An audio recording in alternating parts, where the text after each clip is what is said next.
It can only be attributable to human error. You're entering paranormal. He meddled in things that you people. He meddled in things. He meddled in things. Where will we go next? Just phantom from another time. No one, Mr. Mulder. That's it, man. Game over, man. Game over.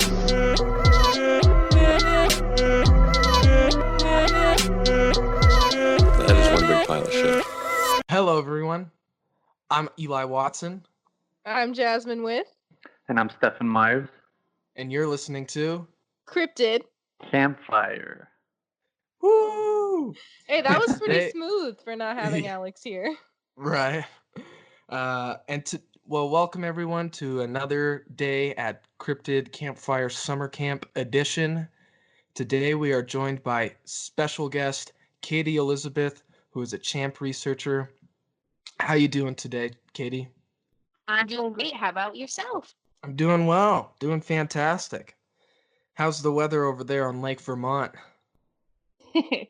It's pretty hot today for me. We had the first rainfall in weeks. It's been terribly dry. The lake levels are extremely low, so getting a boat in at certain places is extremely hard. So hopefully we're supposed to get rain for the next few days, so I'm hoping we get a lot of it, because when the lake is low, it's not a fun time getting a boat in. So it's definitely this time of year right now. The lake temperature is extremely warm. It's 77 degrees, and it's never been that high this early in the season. Jeez. And that's the actual water temperature? Yes, the actual water temperature. Wow, that's really warm. I mean, the only advantage to that is for people swimming, so you're not freezing your butt off, you know? Yeah, right. So, Katy, I guess going all the way to the beginning, when was the first time you heard about Champ? Well, it was a very long time ago. I'm 35 years old now. I was 7 years old, and I was watching an episode of Unsolved Mysteries. And that was when Robert Stack was the host, and his voice is just amazing. And there'll never be another Robert Stack, let's put it that way. Yeah, for And sure. I was watching that episode of the famous Sandra Mancy photo that was snapped in 1977. And it popped on the screen, and I just was in total awe at this. I said, oh my God, this is crazy. There's a dinosaur in Lake Champlain. So that was my first comment. And I yelled to my mom. I said, Mom, can we please go to Lake Champlain? There's a dinosaur there. She said, what the heck are you watching? So she came in the room and watched the segment with me. And I said, can we please go for a vacation sometime? And she's like, yeah, we'll go. But we never ended up going. And I didn't go, get up here until 2012. So it had been a long time, a long life obsession with Champ and Nessie and Ogopogo. I did so many studies with books, and once the internet came out and everything, I was always on the internet looking up information, and that's when it was dial up, so it took forever to get online. Oh, man. So it was a long time ago, that's for sure. So, and then in 2012, I finally got up, and I thought it was just so amazing, because on my second day here, I had my first sighting. And it was just like, how the heck is this possible? There's people that have been up here their whole life and have never seen anything. So to me, that was indication that it was more to it. To me, it was fate. It really was fate at that point. Wild. Could you tell us a little bit about that sighting? Sure. It was August of 2012, and I was sitting at my campsite at Button Bay State Park, and it's in Ferrisburg, Vermont. That's the same town that I live in now. And I was looking out at the water. It was, I would say, 11:30 in the morning, and we had stayed up really late the previous evening. We were having a campfire and hanging out, and I was looking out, eating my breakfast, and I saw it was a very calm morning. Very light wind on the lake. Just, it wasn't glass calm, but it had a little bit of ripple to it. Not too bad. And I looked out and saw this dark colored hump rise to the surface of the water. And I'm looking at this thing, and I'm like, oh, maybe it's an otter, or I'm just trying to be logical. I'm like, this is so Right. strange. and it casually moved along, and then it started to pick up speed. So I had one of my friends with me, and he's like, "What the hell is that?" And I'm like, "I don't know," because the general picture that you get in your head of a lake monster sighting, Nessie, Champ, Ogopogo, is to see the head and neck out of the water, and this wasn't that. So I was like, "Oh, I don't know, this is strange." And then I looked in the background, and there was a sailboat moored in the bay, and that sailboat had to be about 20 feet in length. So I estimated that this animate object was at least 15 feet long. And once it started to pick up speed, it moved in a caterpillar-like crawl, a vertical undulation. So I'm just sitting there with my mouth open. I threw my plate of food on the ground, and I ran to the car to get my camera because I didn't think I was going to see anything. I didn't have my camera with me. And boy, to this day, I have my camera no matter if I go to Walmart across the bridge. I don't go near the lake without the freaking camera because I learned from that I never, I'm like, I don't want to look at the lake. I don't want to look because I'll see something and I don't have my camera. But yeah, I got my camera. It submerged when I was on my way back to the spot, and that was it. And I was so disappointed. I was like, what the hell? So what was really interesting was that wasn't the end of the whole sighting thing. That night I had an idea to take a hike out on the trails because the trails go around Button Bay. And I had heard, and I'm sure Eli, you or and many of you others have heard this story that the on land sighting that Christine Hebert had that was on Monster Quest at the Our Family Boathouse. I had heard that story of an on land sighting. And there was also quite a few other marsh and on land sightings. So I said to my friends, I'm like, hey, let's go out tonight and see if we hear anything or see anything or whatever. So we did. And one of my friends, she stayed at camp with her two-way radio, and she drank beer all night. So I'm like, come on, come out with us. No, I'll just sit here at band camp. I'm like, okay. And so we got out there, and it was so messed up because we got probably, I would say, halfway down the trail, and I started to smell something really strange. And it was like a musky, it wasn't a skunk, but it was like a musky odor. It was really weird. So I said to my friend, like, you guys smell that? And they're like, yeah. And then one of them says, oh, maybe somebody peed on the trail. I'm like, it's not pee. Like, it wasn't pee. It was weird, And so we kept talking and moving forward. And my other friend, he's 6'4", a really, really big guy, and he wasn't afraid of anything. But we stopped at this one point, and he says, shut up. I'm like, what? And he says, listen. And we could hear this plop, plop, plop, splash, splash, splash in the water. And it was so strange. And I'm thinking to myself, well, maybe it's a bear or maybe it's a moose because they're native to the area.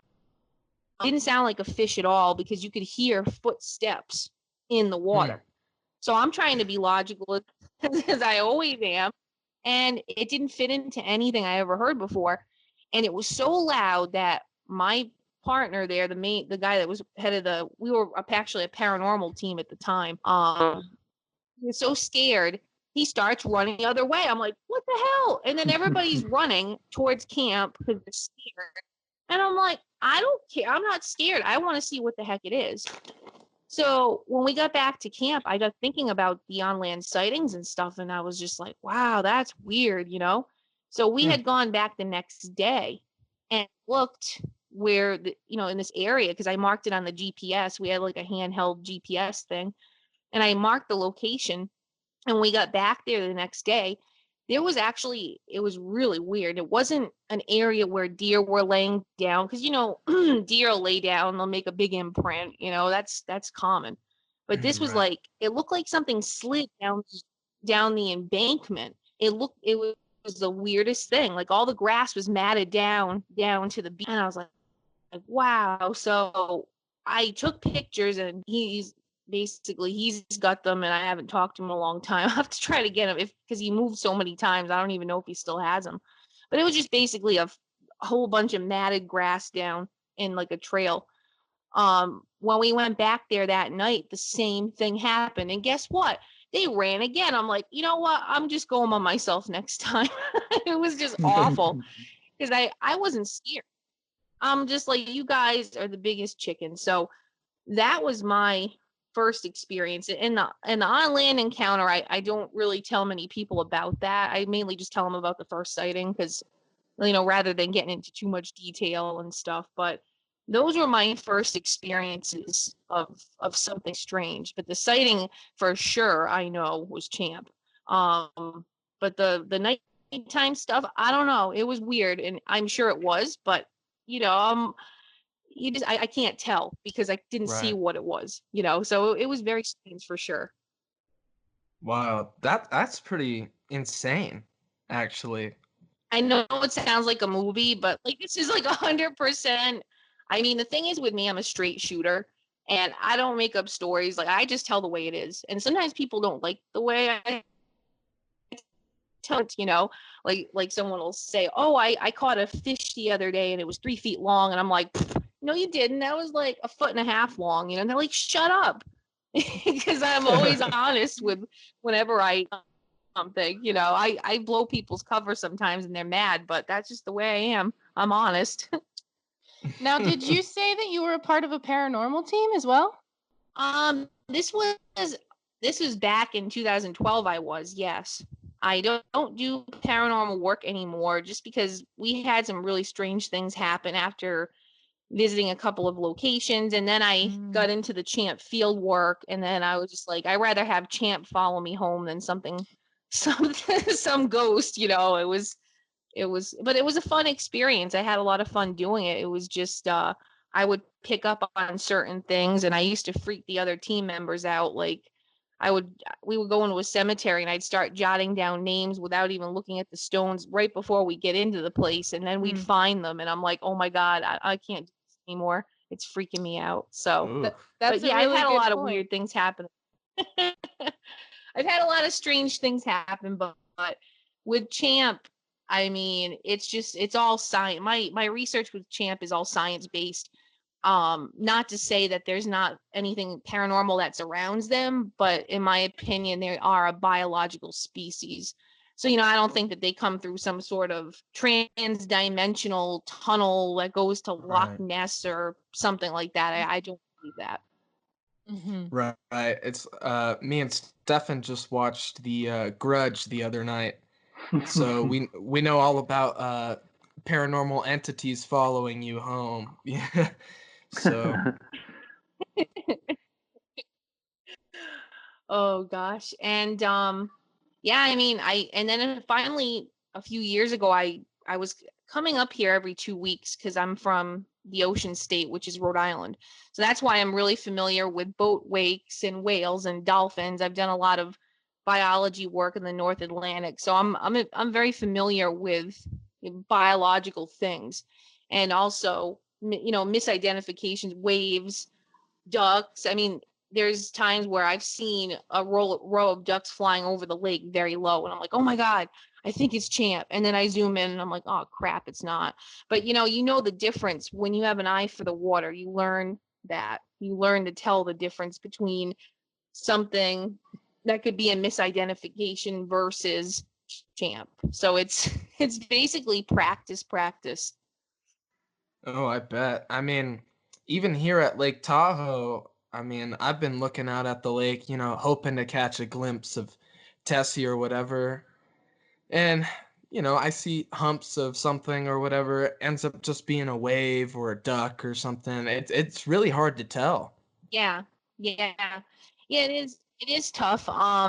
But it's one of those things, once you see something like that, then you know the difference. It's hard to explain. You Sure. develop an eye for it, and your eyesight gets better.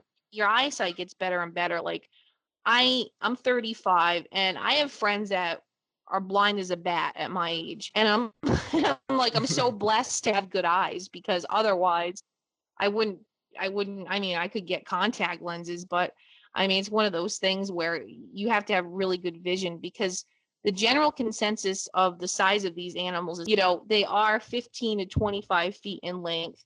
I've heard of a couple stories of, a couple of individuals that were, but that's it. They're not this 100-foot long monster. There's not just one. Over the years, the stories of Champ have been turned into nonsense. And I think that's why a lot of people don't, how do I put it? Seeing's believing, but I think a lot of people that hear these stories that are elaborated, it makes it sound ridiculous. So they're just like, there's no way. There's no way there's this 100-foot long monster. And they're right. There isn't. So that's the problem. And what I try to do when I do lectures and when I do books and when I do shows is I try to take all the eyewitness reports that I gathered, my data that I've gathered, videos, echolocation, and the sonar pictures as well, and to form an identikit, which, it tells you basically the facts of Champ. They have a pungent odor of a smell, 15 to 20 feet in length on average, long neck, slenderest body. It's just basically combining everything like a giant puzzle is what it is. So, and once people leave like a lecture of mine and stuff, they really, because you run into skeptics all the time, which is fine. I actually enjoy that because most of the time when they leave, they're like, well, I was really misinformed. I thought they were this big monstrous thing that ate people 100 feet long, So I enjoy like sharing the true stories of Champ, and it really does make a difference. And the science behind it, which is so important. The science behind it is amazing, and there's more than Nessie, which is amazing too, because Nessie's the most popular lake monster there is. So, I love presenting my data, and I've been extremely lucky for what I've gotten, that's for sure, but it's hundreds and hundreds of hours and thousands of dollars. So it's a lot. It's crazy. If you don't mind my asking, if you don't want to answer this question, you don't have to, but you mentioned the thousands of dollars. Where do you get that funding? Does it come out of your pocket? Yes, it comes out of my pocket. I have a few really good people that follow my research that do donate once in a while towards the equipment. I also do write books, so that goes towards it also. But yeah, it's mostly self-funded, so it's a tough thing. It really is, and it's a tough thing to get a grant for, because with science, it's like, okay, have to have a proven animal to study, and it's very difficult. It is, but I'm managing really well. I'm doing really well with it, and I've done so much stuff that I know this year I really think it's going to be a major breakthrough, because last August I had gotten some really amazing sonar images, and this year I'm upgrading to a sonar unit that's actually live video. So it's basically military grade. So instead of getting like the still shots, it will actually show the movement.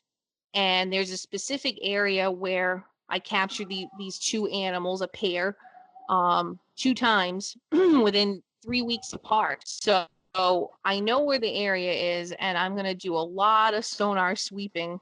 I'm probably going to start in a few weeks, I would say. I do it sooner, but I've got a lot of TV filming coming up, and I'll be out with them too. So it's just, I'm trying to fit every at the same time. So in order to get that sonar, I have to get a little bit more funding going on, which the television programs help with that as well. So, but I'm pretty much guaranteeing that I'm going to get them on sonar moving, which is amazing. And instead of seeing just still pictures. So I'm looking forward to it. Oh, that's awesome. So besides sonar, I know you mentioned that as one of your research methods, but what are some of the other ways you are trying to collect data? Let's see. I'll start with probably the simplest thing. So I'm trying to think of how to start this. Okay. So my theory is that these animals are an unknown species. So not a plesiosaur, not a tanystrophe, the most common ones. They Right. look very similar, but their morphology is quite different too. They're more slenderous. They don't have a neck as long as a Tanystropheus, but they don't have the big paddle-like flippers like a plesiosaur. So it's a weird thing, but in my opinion, whatever they are, they're unknown, yet to be cataloged in our fossil record, number one.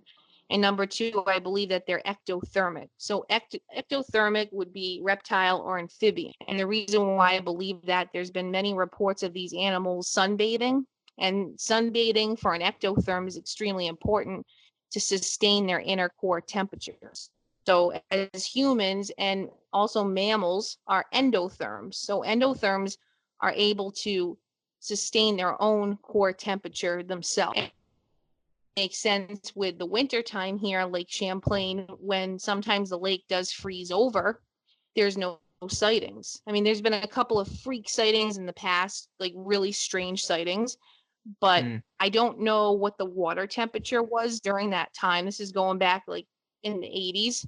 So Yeah. I can't really go back in time and look at what the lake temperature was. But there is a champ season when they start to come out, which is usually around April, when the water reaches 50 degrees Fahrenheit, and then all the way till usually the sightings start to die down in October and then completely go kaplunk by like December usually. But it does depend on the lake temperature as well. But the simplest thing I could say that I do for data collection is temperature readings. So every time I go out on the lake, say if there was a sighting this afternoon, I'll go to that specific area and grab the water temperature, because the temperature is not going to be the same everywhere. You could have it 77 up in Burlington, and then down here it could be 72 or like 73.8 or whatever. So I definitely catalog the lake temperatures every time I'm out, and go to the hot spots where there's sightings, and also get the temperatures from there as well. So that's the simplest way of data collection on that aspect. And then I do work with the hydrophone system. And the hydrophone system is basically an underwater microphone used for listening to underwater sounds. I've done a lot of work in the North Atlantic listening to whales and dolphins. So I've done my own personal training for that, which has helped with the field research on listening for echolocation in the lake and other vocalizations that are totally different from known fish that live here in the lake. So, on a common day, I'll go out and listen, and I know all the different fish sounds. So if I start hearing a certain kind of clicking or a certain kind of vocalization that doesn't fit into any of those other categories, and I put them on a spectrogram. So basically, spectrogram shows you, it's a graph, and it shows you the signature of the sound. So I do that and analyze that by the kilohertz and all that. So there's a lot to that. And I have underwater cameras. Underwater cameras are really tough because in the summertime, they get extremely green because of the algae content during the really hot and humid days. If the animals came up to the boat or something, then you get them on camera. But if they're quite a ways away, it's difficult to get a good video. And then the sonar, of course, that we talked about. And I also use game cameras out in the marsh systems. I go out at night sometimes with a huge spotlight, and I look for any signs of eye shine, because there's been a lot of stories of these animals in the marsh systems with this eye shine. The thing is, animals with eye shine are usually mostly nocturnal and nocturnal feeding. So they're coming into the marsh, in my opinion, to feed. And if you think about it, in the marsh systems, there's turtles, there's little fish. It's a very easy way for them to feed. And they could also feed on vegetation. They could be not only carnivorous, but opportunistic as well. And there actually are some reptiles, even alligators, that will actually eat vegetation, which is very strange. And I actually found that out with looking through the diet of crocodilians as well as being a reptile. So it's really weird. You never think that like an alligator would go and eat, vegetation. But there's Right. actually scientists have dissected alligators and found pretty much everything they can get their mouth on, they'll eat. And I think Champ is the same way. Wild. So I guess one question I have is about them being ectothermic, and as it's been known, Champlain does freeze over sometimes during the winter. So I guess my question is, where do you have a hypothesis on where these animals go? It's a good question. And what I do is I'll go out on the ice in the winter time and I'll drop the hydrophone down and the underwater camera. Because in the wintertime, you can see very well because it's so cold. There's no, it's not the blue green algae content in the water. So you can see really well. So I drop the camera down, I listen, and I've never gotten anything in the winter, which indicates to me that they go into a torpor-like state and hibernate. So if you take the common snapping turtle, for example, or even aquatic frogs as an amphibian, they both go into a torpor-like state. So basically, they originally thought that they would go down in the mud and just like kind of lay there and totally would not be mobile. But according to further research with turtles and aquatic frogs, they do move very slowly, but their heart rate slows down to less than 1 beat per minute, which is really interesting. And aquatic frogs, they have this really strange thing that they do. It's funny how nature works, but they actually produce a high glucose in their blood, which acts as a natural antifreeze, and that prevents them from freezing solid. So that's really interesting. And I mean, it's weird because I don't know where they go to go in this torpor-like state or whatever. I don't know if they go in the marsh systems, because in the marsh systems, there's a lot of deep pothole ponds. Like I would say like 20 feet deep, there's room for them to go in there and go into their slumber or whatever. But they could be going in caves. I don't know. I don't really know where they go in the winter time, but that's something that I've been working on in the winter, trying to pinpoint. I mean, imagine if you drop a camera down and you land right on top of one's head and he wouldn't be moving Yeah. much. I mean, that would be, it would be amazing. And then you could get a, skin sample or what, you could do whatever the heck you wanted at that point, because they're not very mobile at being in such a torpor-like state. But yeah, it's a good question. I don't know where they go in the winter time. And it's kind of funny because back in, I think it was, trying to remember, I don't know what the heck year, what I get so confused with years because I've been doing it for so long that I'm like, wait, what year was that? But what's funny, we have a really rough winter here. In the spring, I get all worried. I'm like, oh my God, what if they all died? Like, I just think that. I'm like, shut up. Jeez. Like, they've survived thousands of years. They're extremely resilient. So then I'll have a sighting, or I'll get echolocation, or I'll get sonar, and I'm like, oh my God, I get all excited like a little kid, and I'm like, they're okay. And that means so much to me. It sounds silly, but they're just normal. They're animals. They're just unknown animals. They're not this monstrous thing that everybody makes them out to be. So it's about the conservation to me, protecting the species as well. That's my biggest goal, is to get national protection for them. I did have a law. I did write a law, and it got passed a couple years ago over in Port Henry, New York. And I was thrilled with that because the original law was written in 1981. And what had happened was the town of Port Henry dissolved into the town of Mariah. Like, Port Henry's still there, but the laws changed. It was really different. It was weird. But the law protecting Champ from 1981 was totally like gone. And I was worried about it. I'm like, holy crap, like, what am I going to do? So I had gone over there and I met up with the town supervisor. And I thought to myself, this guy's going to think I'm absolutely insane. Like, a law for Champ, huh? And I remember walking into his office, and he's the nicest man. And he looked at me and I'm like, do you think I'm nuts? And he's like, no. He's like, you know how many family members I have that have seen Champ? I'm like, really? That's awesome. So yeah, the law Wow. got passed, and I actually knew law, which was cool because the old law that was written back then, it was Joseph Zarzinski that used to investigate Champ. He wrote the old law, and it basically what it said was to protect the Lake Champlain sea serpent.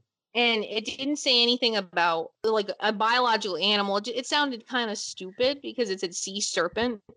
It wasn't referring to a population, it was referring to one. And I'm like, this doesn't even sound right, you know? So Yeah. I rewrote the whole thing to where it's by the science, and I basically put in there due to the audio evidence, photographic evidence, you know, these animals are protected, da da da da da. So I was really excited when that got passed, and that accomplishment with Champ was that. And I'm sure they were out there doing ballet. They were like, "Yay, go mom!" Like, it's important to me to. Yeah.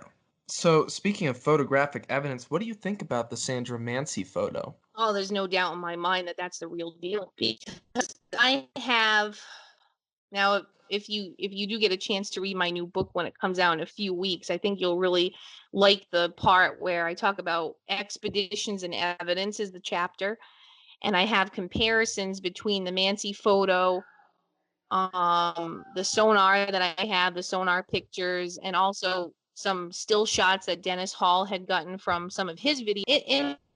It is the horn-like protuberances on top of the head. If you blow up the Mancy photo, you will see this thing on the side of the head that kind of sticks out. And that is the same thing that's in my one of my sonar pictures, and then also a still that Dennis had gotten from a video, and he didn't even notice it on there. I'm like, did you realize something? He's like, what? I'm like, there's the horn like protuberances on top of the head. He's like, geez, you got good eyes. I can't really see anymore. I'm like, what the heck? He didn't even notice it. So the Mancy photo, there's no doubt in my mind that is the real deal. And I had spoken to Mancy on the phone many years ago, and I remember her telling me a couple of key things that really, really intrigued me, you know, thinking about it today with all the stuff that I've gathered myself. One of the things that she had said was when the animal came up and brought its neck up, it had water coming out of its mouth. Because I've heard people say crazy ideas that the appendage that you see sticking out of the water is a tail. And I'm like, really? A tail? Because she said that she saw the water coming out of its mouth. That was the first thing. And then what I found even more interesting was that she said, then the animal got kind of fidgety and he kept moving his head left to right in like a robotic motion. That's an ectothermic trait. Now, if you look at a turtle or an iguana as a reptile, if you ever watch them move their head, they move in like that robotic motion. It's weird. They look like a robot. That's an ectothermic trait because they're using all that heat energy. They don't move like a mammal or, you know, obviously a human would. So that strange motion, I was like, oh my God, I've heard this so many times of that motion. And when I actually had a head and neck sighting back in 2014, that at the time I had this really crappy camera and it was really far away. And I tell very few people about it, but I saw the two animals, and actually Dennis Hall was with me, and he was looking through a spotting scope, and he said, two champs across the lake. And I said, oh my God, you're full of it. So I whacked him in the arm. He goes, I'm serious. Look in the thing. I'm like, okay, fine. So I look, and it looked like two boats at first. And then they started picking up momentum and doing that caterpillar-like crawl. And I said, huh, what the hell? And then the one in the front picked the head and neck up. And oh my God, I'm not going to swear, but I lost it. Okay. I reached to get my camera. I'm trying to take video of it. And I'm just like this. And it was like zooming in, zooming out. I'm telling you, it doesn't sound believable, but this stuff happened. Like cameras malfunction with this stuff. I've had it happen before, but I've been very lucky. I've gotten stuff ever since. So I'm not, you know, if I didn't have anything, then I'd be like, no one will ever believe me at all. But I've got stuff now, so I don't feel as bad for not getting that on video. But the animal in the front, when it picked up its head and neck, it had its chin up. And I could see that the head, with the horse's head, but very rigid, almost like a dragon. It looked like a dragon's head. And I couldn't see like those horn-like things on top, but I could see that from that distance. You wouldn't be able to see that anyway, little details or eyes or anything like that. And what I found so interesting was when it put its chin up, it coiled, like the top of the neck coiled like a snake. And I was like, what the hell? And it had something, you could see something in its mouth. And when it had its chin up, it kind of looked like it gulped like it was eating a fish. And then it went, but the way it moved was the craziest thing I've ever saw, because it was slow motion. Like just like if you watch a snake like coiling, and you basically say you put like a video in the editor and you put it in slow motion, that's what it looked like. It was so weird. I'm like, holy crap, no one's ever gonna believe me. And I cried. And then when it went down, the other one in the back went down. And this was in very, very close proximity to where I had gotten my sonar images. And I think it's the same too that I got last August. I really do, because they're in that area all the time. So I cried for like 2 hours, and Dennis is laughing hysterically, almost on the floor of his truck. I'm like, what is your problem? He's like, I feel really good because I've seen that happen before, and I never told a damn soul because no freaking believe me, but you were with me, and that someone was with me this time. That was amazing. It was. I am so mad that I didn't get on video, but that was the same thing that you see in the Mancy photo, the same type of neck, everything, and that the still shots, the sonar stuff. I mean, everything just is the same. It's all the same. So for people to say that's a log, Oh, you know what doesn't make sense to me about the log theory of the Mancy photo? What log that has something sticking out the top would actually balance in that way? And there's so many more details to that. It's just stupid. You don't, you will see debris out here, and I've got a lot of videos of debris and stuff, but you don't really see many logs out in the lake. I mean, unless you're near a river mouth, you'll see like some stuff sticking up, but no, it's into everything that I have, every still photo, everything. It just fits. So anybody that says, oh, it's fake, or she lost the negative, and you know what? Do you think I can find a negative for half the pictures I have from 1997? No, I don't see no damn negatives. They're all like somewhere. So no, it's the real deal. That comes from my heart. It's the real deal. Just because what I've seen and what I have to compare it to. Oh yeah, yeah. I mean, the log theory never made much sense to me either. So, I guess. I mean, it's cool, but it's I don't know. Each his own, as they say, right? Right. So, you run Champ Search, right? Yes. You started that? Yes, I did. So it was after my first sighting in 2012. I said, that's it. I'm doing the field work up here as much as I can after my sighting. I mean, that was when it started. I mean, like I said, I had studied Champ before then, basically armchair stuff, just sitting in the chair, watching documentaries. But yeah, that's when I started my organization in 2012, and been doing it ever since, out there on the lake every day. So it's been a long time for me. I mean, every single day and thousands of hours. It's crazy. Yeah. I mean, hopefully one day you can prove that these creatures are real. Yeah. So my goal is to prove Champ, not just to be like, hey, I proved Champ. It's not about that. It's about the national protection aspect. But then it's a double-edged sword. I worry about people coming up here, so that's why I'm trying to enforce the laws now as much as I can without the DNA or a body. I'm doing the best I can with what I have, because that way, when they are proven, there's already protection for them. We don't have to fight people off with cannons and stuff. I'll have one on my boat. Boom. I won't have to beat people up or whatever. But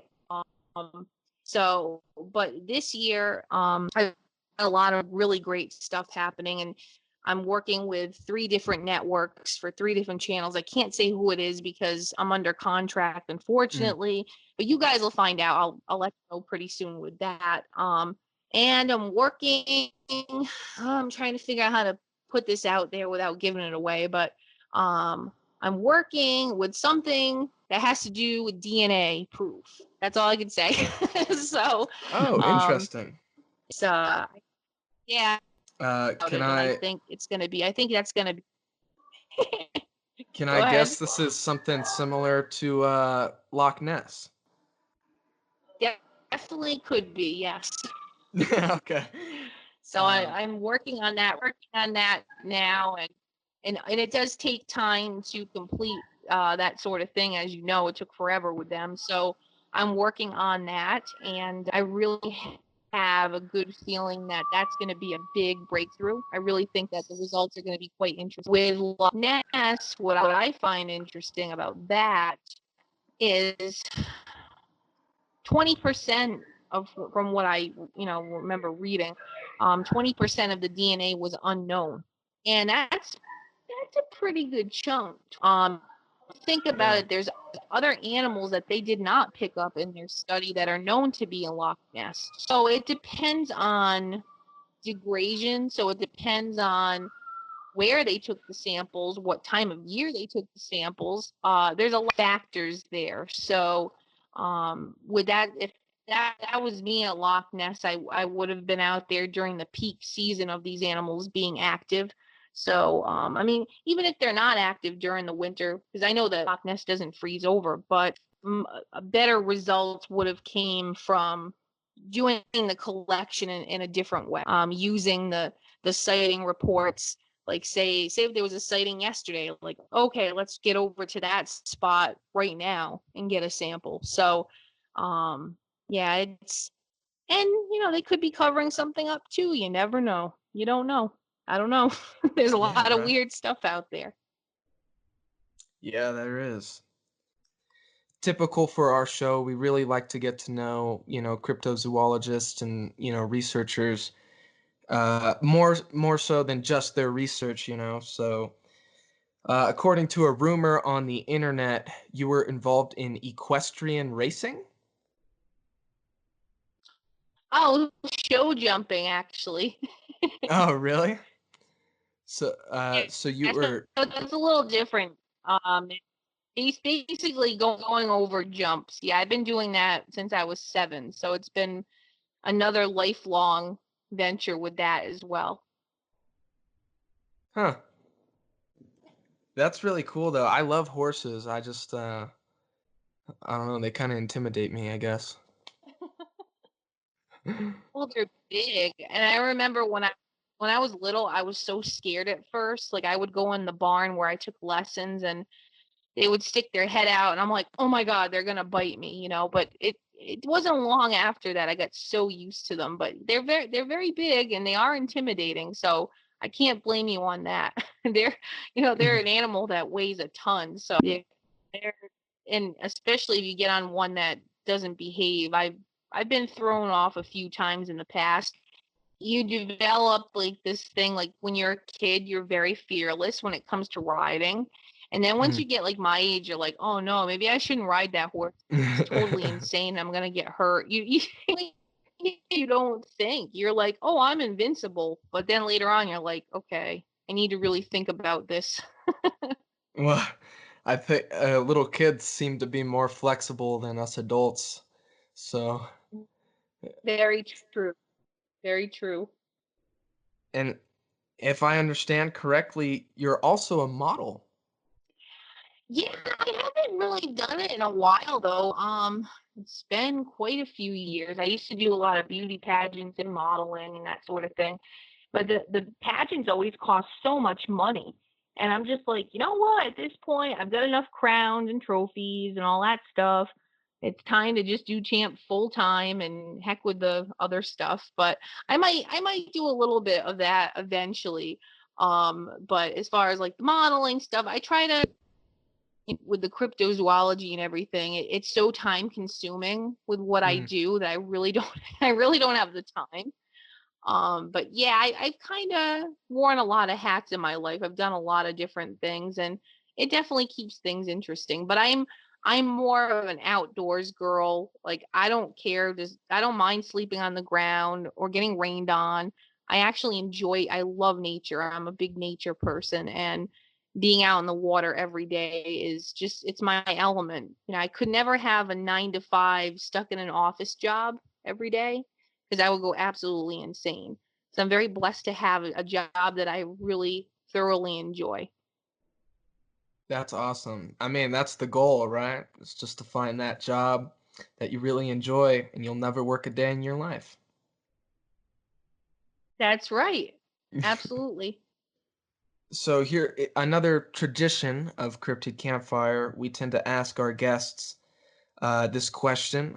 What are your top 5 monsters? And these are just your 5 monsters that come to the top of your head. It can be anything, movies, literature, real monsters, not real monsters. Okay, let's see. Well, obviously I'm a big fan of like the serpents, like the water horses, the lake monsters, that sort of thing. Mhm. But I also enjoy Bigfoot, the Yeti. So I'm trying to think. So my top 5, does it have to do with like what I think are real, just like whatever, like you said, just it doesn't Could be matter. whatever. Could be whatever. Okay, let's see. Well, Just Champ's always number one, no matter what it is. We know that. oh, Let's see. Champ, Ogo Pogo, Nessie. Oh darn, I only got 2 slots left. So let's see. How about the Yeti? I'm thinking the Yeti, and how about the Jersey Devil? I always found that oh, interesting too. the Jersey Devil's a cool one. I don't think we've heard that one before. I mean, it's actually not, really, it's not that far from me. I think it's like 6 hours or something like that from here. But I've always wanted to go investigate that. It's just so weird, so strange. And what I found really strange was I saw an episode, I forget what show it was, but these people had snow on their roof. It was like in the wintertime. And they actually heard something on their roof. And I can't remember if they saw like this weird eye shine or what it was. I guess they did see the creature from what I recall. But the next day they saw all these weird prints on their roof, and they went to Fish and Game and they're like, we don't know what the heck that was on your roof. Like it doesn't fit into any sort of game prints of birds, any type of owl, anything. They're like, we don't know what the heck was on your roof, but it is strange. So that was a really piece of cool evidence to me, like physical evidence, rather than maybe it being some sort of supernatural entity. So that was Right. cool. And yeah, I've always found the Jersey Devil quite fascinating. So maybe someday I'll have to take a trip down there and check that out. That would be cool. Yeah. And maybe, I don't know, maybe your paranormal expertise will help you. Definitely could. I mean, the funny part with Champ now is that, like I said before, I know that they're a biological species, but there are some weird things that have happened around the lake that are quite supernatural. There's UFO sightings, there's Bigfoot sightings. Of course, there's Champ. There's also a plane that disappeared in 1971, and I'm actually one of the people on the research team for that as well to find this plane. I mean, 71 was a long time ago, Yeah. and friends with the pilot that perished in that plane crash. I'm friends with his family, and they're always like, hey, have you seen anything out in the lake? Like, have you seen anything on the sonar of the plane? And I haven't yet, but I'm always looking. And I mean, the most important thing is for those poor people. I mean, these people disappeared, and they deserve that closure. So I'm doing my best, as well as with the Champ research, trying to find that plane for them. There's an area here near where I live where they believe that the plane went down. But the problem is it's been so long that at this point there's probably layers and layers of silt and substrate on top of it. So I Right. think that's why there's been tons of sonar sweeps from the Vermont State Police, and they've never found anything. And I'm just like, geez, this is weird. So hopefully one day that'll turn up. But yeah, there's a lot of supernatural stuff around the lake that are strange. And also with the camera malfunctioning stuff, I never really believed in like the paranormal aspects around Champ. But with the native Abenaki and Iroquois tribes that were around the lake and that called these animals the horned serpents, which is what they look like with all the things that I've gathered from morphology, I find it interesting that one of the legends was that the creator created the Champ animals to protect Lake Champlain. So I often wonder if maybe there's some sort of bubble or something, like a spiritual, how do I put it? I call it like a bubble in a way, you know, a spiritual bubble around them. And it's just weird. It's weird. And I never really got thinking of this stuff until I got speaking with a good friend of mine, Nick Redford. I'm sure you guys have probably heard of Nick. He's been on Ancient Aliens and a whole bunch of programs. And he did a portion of my new book about the supernatural aspects of the Loch Ness Monster and Champ, you know. So yeah, there's a weird thing around it. And another thing I'll point out real quick too is before we get the sonar contacts, I actually spoke to my friend who's a medicine man. He's Cherokee, and he had a Champ sighting on land, actually up on the beach in Port Henry, New York, and I believe it was 1980. So he had seen Champ before, and I'm like, this guy's awesome. Like, he's such a good friend of mine. Him and his wife come out and do some of the Champ stuff with me. So before we went out to do the sonar readings and stuff, I said, Frank, can you do me a big favor? And he's like, what? I'm like, can you do a ceremony to summon the horned serpents? And he's like, really? You want me to do ceremony? I said, yeah. So, you know, I'm incorporating a little bit of the different side into the research. You know, I mean, I know it's all science-based what I do, but I'm doing a little bit of the supernatural. Hey, it doesn't hurt. So he actually did the ceremony, and that's when we got the first sonar picture. And I was like, oh my God, it was just so weird. So it was almost like it broke like a little bit, it broke a veil or something. It was weird. It was really weird. So, you know, anything's possible, and I'm to different ideas. I mean, I have a pendulum now, and I might start doing some map stuff with a pendulum. I'm trying new techniques that are a little bit outside the box. It may seem a little bit kooky, but hey, it's not going to hurt anything. You never know. Yeah, that's true, huh? Wild. Well, did Jasmine or Stefan have any other questions for Katy? Or if Katy, if you had any questions for us, I mean, feel free to ask away. I think we laid the groundwork. When you guys, oh, I was just going to say, when you guys coming up to the lake to look for Champ with me? We'll be there in 3 days.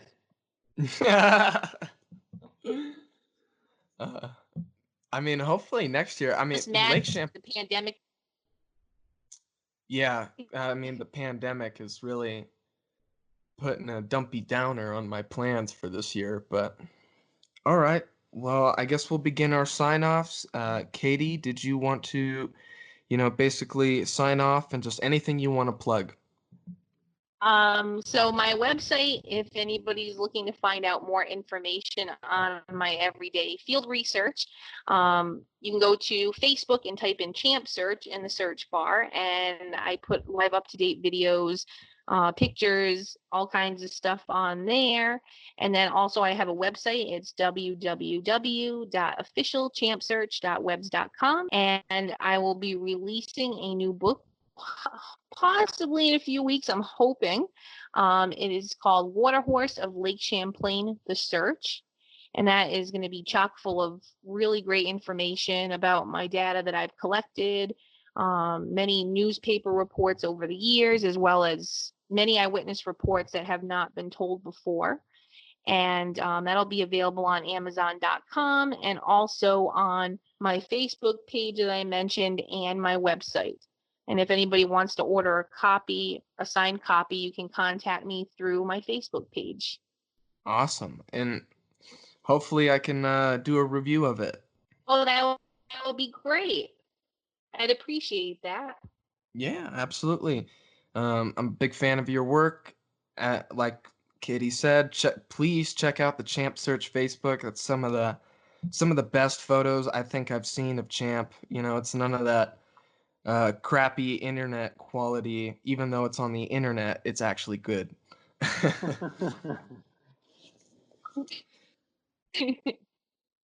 And I want to thank you so much, Katie, for being on the show tonight. It's honestly a privilege to have you on here.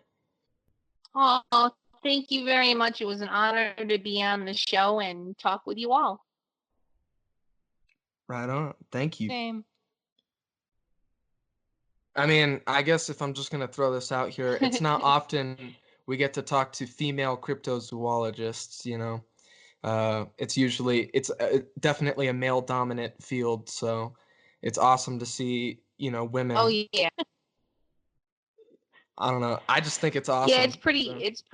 Yeah, in the new book, I kind of talk about a little bit of that when I first got into this field and how difficult it was, and then finally, with persistency and working very hard, I became one of the boys, so to speak. So it's taken a while for that acceptance. It's difficult. It really is. But hey, I just kept on plugging, and here I am today. So you just got to go for it. That's all. Yeah, I mean, it sounds like you can definitely hold your own. I mean, I can't sleep on the bare ground like that, so.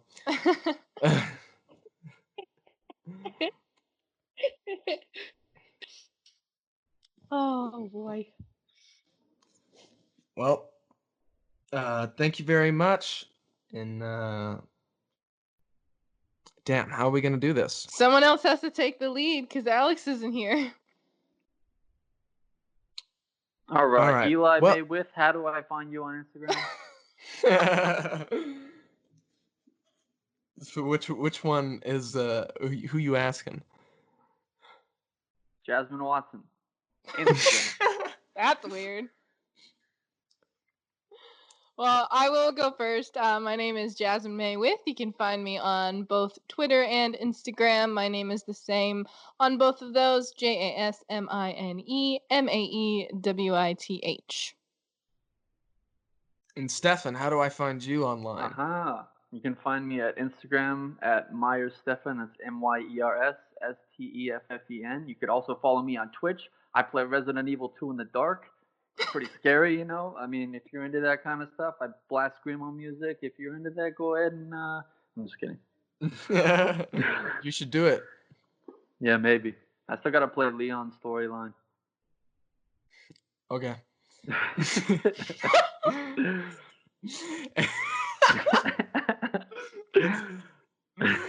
Sorry. No, it's good. Eli, It's where cool. we find you at, huh? You can find me at the Eli Watson on Instagram and Twitter. I'm sometimes active on there. Currently, I'm waging a war with LA Fitness. What? Anyways, you can also follow at Cryptid Campfire on Instagram, Twitter, Facebook. We're on all the social medias. Please follow us on all three if you have it in your power. Visit our website, www.cryptidcampfire.com. Oh, And that's where you can get your official Cryptid Campfire t-shirts. Mm-hmm. They come in multiple colors now. Mm-hmm. And they're quite nice, if I do say so myself. Mm-hmm. And you can check out our Patreon, where you'll get access to exclusive episodes. You know, I guess this is kind of the end of the summer camp. So I mean, basically half of the summer camp is Patreon exclusive. So if you want to double down, get in there. Let's do it. You know, $5 a month gets you exclusive episodes, early access to episodes, exclusive images. You get like a free wallpaper every month. whoa. Designed by our one and only Alex Daikaiju, who is not here tonight.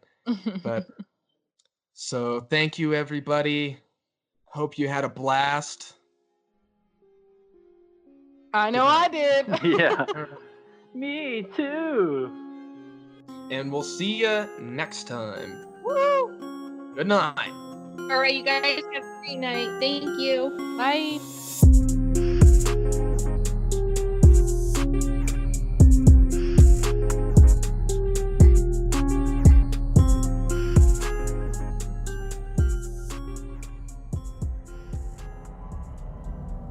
This podcast is a part of Straight Up Strange Productions.